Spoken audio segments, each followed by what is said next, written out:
অনারের শান্তি চাইতো, অনারের ভালো রাখবেন ইনশাআল্লাহ। আর শহীদ রাষ্ট্রপতি জিয়ার দল সবসময় গরিব মানুষ, সাধারণ মানুষের দল। সবসময় আরা সাধারণ মানুষের মতো চিন্তা করি, সাধারণ মানুষের স্বার্থের মতো চিন্তা করি এবং দেশের মানুষ যেন ভালো থাকে চিন্তা করি। মাহবুব আরা ফ্যামিলি কার্ড দিও, প্রতি মাসে আমরা 2,500 3,000 টাকা পাইবেন। দুইটা বড়, দুইটা মা, দুইটা ফ্যামিলি 60 একটা ফ্যামিলি কার্ড, স্বাস্থ্য কার্ড দিব, কৃষি কার্ড দিবে, ব্যাগিং করিব ইনশাল্লাহ। আমরা ব্যাগিং করার দরজা সেবা পাইব।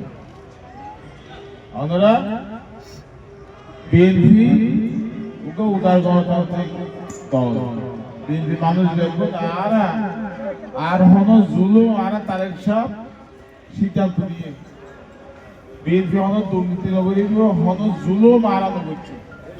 কেউ যদি জুলুম করতে চায় শক্ত হাতে কেউ